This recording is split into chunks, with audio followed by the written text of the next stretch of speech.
and spirit him or her off into a room and give them lots of coffee and everything they want to eat and say, you're going to be there 8 hours, just relax. And all the rest of us were locked up in here with all the coffee and whatever we wanted to eat. And then questions were fed in to our room and theirs. Over time, we can make better decisions. Which means that one of the terms of our independence should be inclusiveness and cooperation. One of the reasons people are saying all the time now, why can't Washington be so divided when in all of our cities people work across party lines, philosophical lines, racial lines, income lines, and work together? The reason is we're living together, we see each other, and we don't know each other through abstract 30-second wax and ads or even news coverage. And we start with the acceptance that we have this challenge, that challenge, or the other challenge. In Mayor Castro's case, we know that 85% of our brain wiring occurs in the first 3.5 years of life. Hillary and Linda Gates just pointed out the other day that the average child that had grown up in a family where there's a lot of education and parents read to them and talk to them all the time has heard 30 million more words by the time they start school than the average child raised by parents who never finished high school, don't have books in the home, and don't read to their kids. That makes a big difference. A big difference that affects all of us and all of our children and grandchildren's future. So we need to try to make what works in San Antonio work in our country and work in the world. Wherever there are networks of creative cooperation that do not seek to abolish our differences, not our political differences, not our religious differences, not our intellectual disagreements, but to put them in a framework where the purpose of the disagreement is to come to a decision that's the best possible decision now and get something done. Wherever that is working, anywhere in the world, good things are happening. Wherever there is constant conflict and exclusive decision-making, where people shun people who are different from them, good things are not happening. It is the one unbreakable rule I see in human affairs all across the globe. So that's why I worked on NAFTA and the Summit of the Americas and tried to help Colombia and the other Indian countries get rid of the narco-trafficking cancer and the guerrilla groups that were their enforcers. And why we expanded NATO but made a deal with Russia to cooperate. Why we did stop the slaughter in Bosnia and Kosovo. And the Russians couldn't support us because they were identified ethnically and politically with the Serbs, but we still let them be part of the international peacekeeping group to shoulder the responsibilities. Wherever there's a sense of shared responsibility, you can create shared opportunity, shared responsibility, and peace. And today, it's a little more challenging. Partly because power is even more diffuse. Now, non-state actors from great foundations like Habitat, the Gates Foundation, our foundation, we can have an enormous impact in the world. And so can a lot of smaller ones. So can terrorist organizations. I noticed one faction of Al-Qaeda bumped off the leader of another one fighting in Syria. And neither one of them will let anybody who disagrees with them have anything to do with the future of Syria. So, power is more diffuse. Distinguished American immigrant named Moises Nam wrote a book recently called The End of Power. It's really not really about the end of power. It's about the diffusion of power, the dispersal of it, and what's good and bad about that. The second thing is, it's easier to take down something bad than to put up something good in its place. So, The young people at Tahrir Square in Cairo. I still remember vividly watching rap every night, CNN, and the interviews of those young people. They were about the most impressive people I ever saw. And when they toppled the Mubarak government, they didn't have a political party. They didn't even try to get together and form one. They probably wouldn't have had enough votes to win many seats in Parliament if they had it, but they didn't even try. So the Muslim Brotherhood won the election because they were the only long-standing organized force in the Egyptian countryside. And then they got in and committed the same error that the people they replaced had committed. That is, they did not make the other people feel welcome. So all of a sudden, Christian churches were being torched, and the Coptic Christians, who were only 10% of the Egyptian population, but 30% of its GDP, felt like they were going to be run out of the country. Now, that's a great economic strategy, isn't it? Take 30% of your GDP and just stick it to them every day. It's a difference in cooperation and conflict. You see it.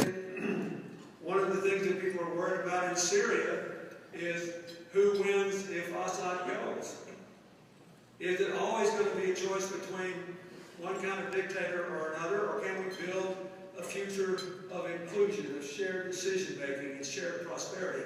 In an interdependent world, that's what's important. When my friend Nelson Mandela finally gave up the ghost of this long fight with his last illness, and everybody was, trying to sanctify him, which was fine. He was a saintly, wonderful man. I said, I don't want you to forget one thing. This guy was a really good president. He was the first democratically elected president of South Africa. He was good. And he did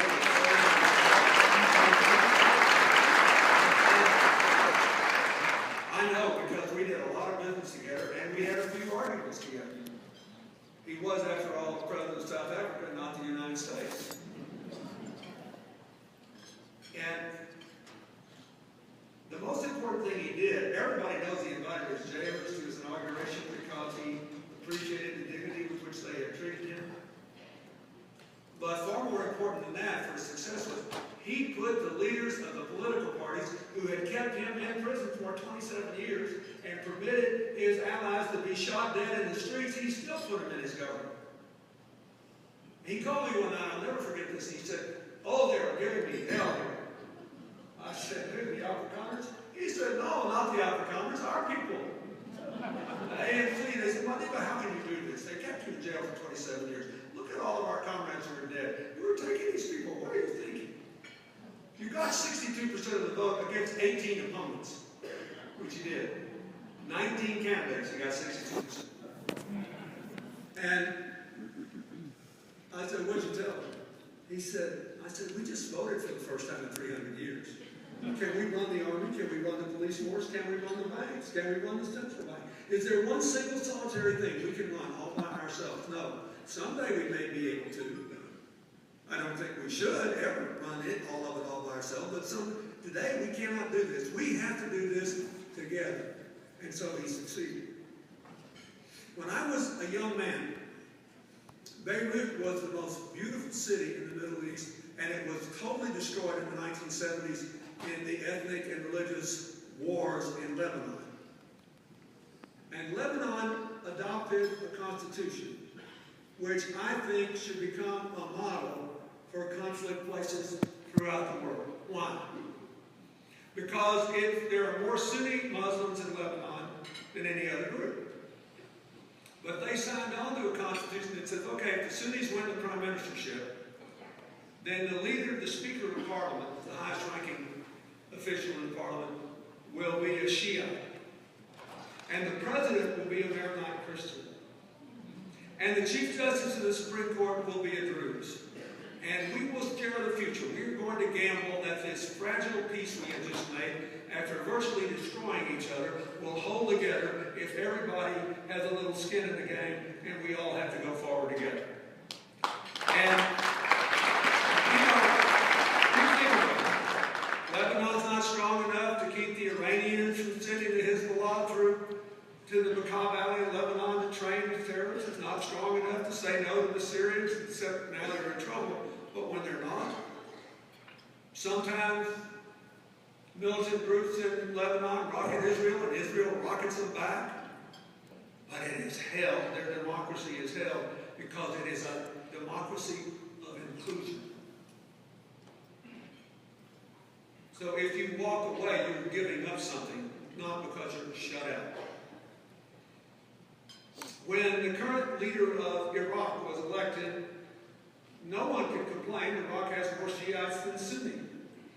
And they felt they were politically disempowered. But the reason that the so-called surge worked under President Bush is that the tribal leaders of the Sunni Muslims fought with the Americans because they were sick of the Al-Qaeda. Because the Al-Qaeda was an exclusionary group who would kill their own Sunni leaders if they didn't do what they wanted them to. Then when the threat went away, the Sunnis got cut out again. So we have all this trouble over there now. The only way to solve it is for the Sunni and Shia to find some way, along with the Kurds, to govern Iraq together. A condition of interdependence is inclusion. It's the only way to effectively deal with unequal allocations of all the things that are unequal in the world, to minimize the instability, to resolve the hard questions in both the rich and poor countries. Poor places like Haiti, we've got to go build systems. In America, we got systems, we have to reform them. Is there an easy answer to what should be the rule that the National Security Agency follows? I don't think so. But I think there has to be some oversight. Of course, we have to resolve that. But I'm just telling you, it matters to be able to document patterns of communication in America between known terrorists in other countries and certain phone numbers in America.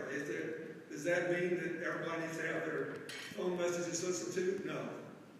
Their emails read? No. But the point is, there's not a simple answer here. It's something we have to decide together. So it's not just poor places, it's wealthy places. It's not just places where people are shooting each other. It's throughout the world. And I can just tell you, every place that is dominated by an ethic of creative cooperation is making good things happen.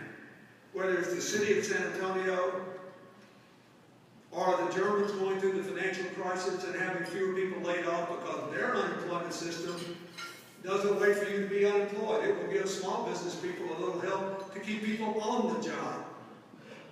Because their trading system has affirmative ways of getting small and medium-sized businesses into the international economy that are more effective than anybody else's. And I can give you 100 examples of this. If you look at what just happened in Ukraine, it's a country I know well. I always believed when I was president that what happened to Ukraine and Turkey would determine a great deal of the 21st century world. First, it's an astonishing thing. The whole government was brought down by citizens.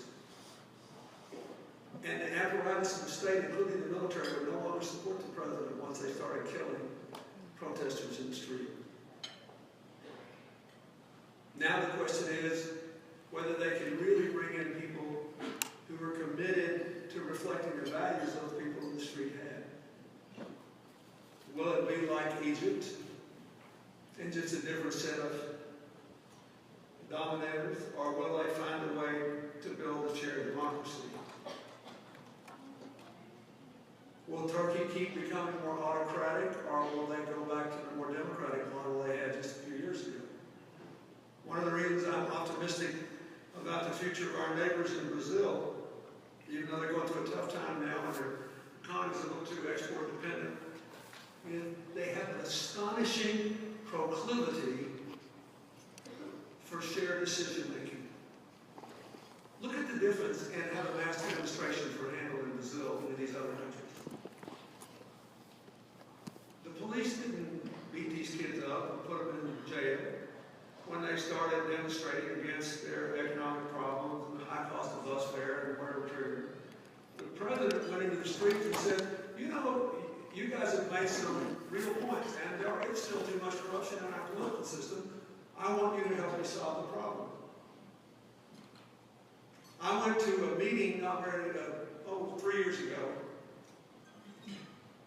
an astonishing meeting about how Brazil could continue to have electricity produced from clean sources, which to them meant hydroelectric power, without reversing the progress they had made in preserving their rainforest, which produces 20% of the oxygen on Earth from non-ocean sources. And their ideas are important. Here's what was important to me. I'm sitting there in a meeting. In the background is all the fighting going on in Washington, D.C. And the heads of every electric company, every oil company, the big timber companies, the leader of the Green Party in the last presidential election, the leader representing the native Brazilian tribes who were going to have their whole way of life destroyed if they built more dams in the rainforest. They were all there, sitting at round tables like you are, talking to each other like they have half good sense. Nobody was screaming, nobody was calling each other names, nobody pretended that it was going to be easy for them to develop clean electricity if they didn't have hydropower, and nobody pretended it was for hydropower. Nobody pretended that they wouldn't destroy at least one 2,600-year-old Indian tribe that was constitutionally protected. And I thought to myself, whatever the best answer is, this is the best way to get it. The real problem that Russia has in trying to maintain all this control over its own people and its neighbors is that they still believe that politics in a global sense and economics are zero-sum games, that in order for them to win, they have to diminish the United States.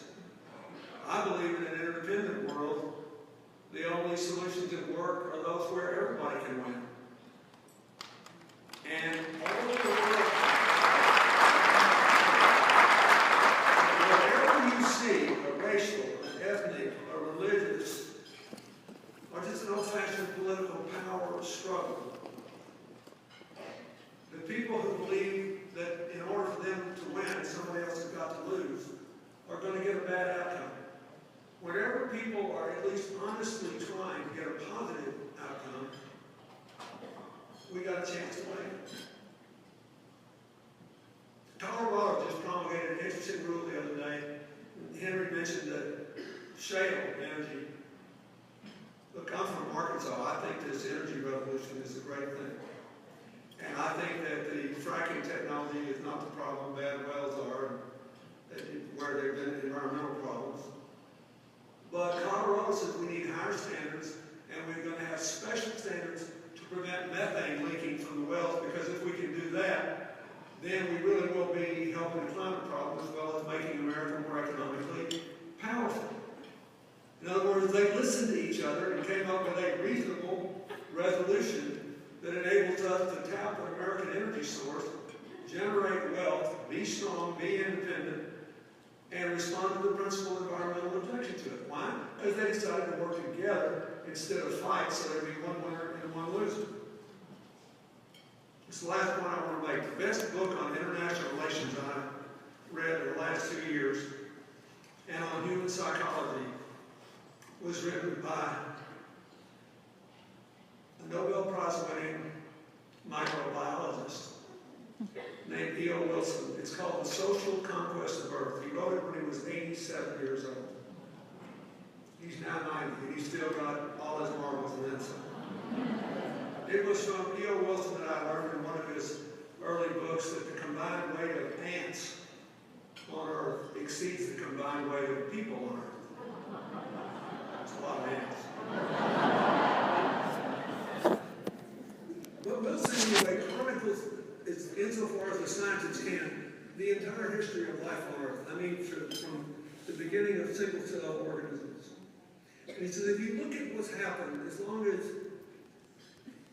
any kind of life has existed on Earth, there are 4 enduring species: ants, termites, bees, and people.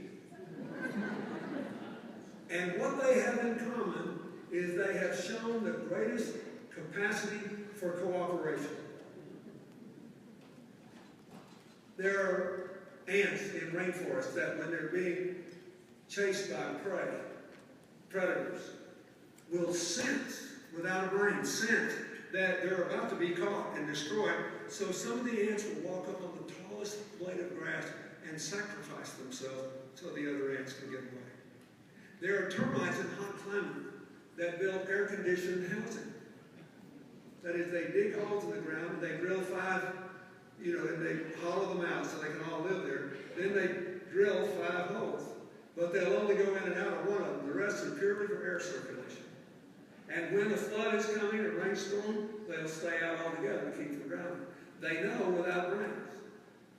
And of course, we all know bees pollinate 90% of what ultimately becomes part of human consumption. It's an astonishing story. So he said, now people are by far the most important cooperators. That's what the World Affairs Council is all about, right? He said people are the most important cooperators because we alone have consciousness and a conscience. But because we know we're smarter than other living beings, we are prone to arrogance and self-destructive conduct. So the whole future of the 21st century, where we've got thousands and thousands of species that guarantee the balance of life on Earth that can vanish immediately, where climate change is a reality, but the prospect of broadly shared prosperity has never been greater, where we're more broad-minded than ever before, but we still are afraid of people who are different from us. It all comes down to whether our cooperative instincts trump our fears and our differences. That's why America needs to pass immigration reform. That's why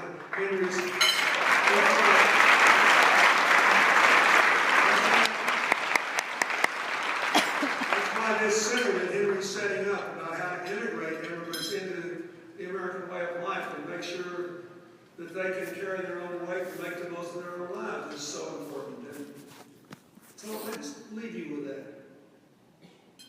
You're not even conscious, I bet you most days, of the most important things you do to guarantee that your children and grandchildren will have the most interesting, prosperous, peaceful future imaginable.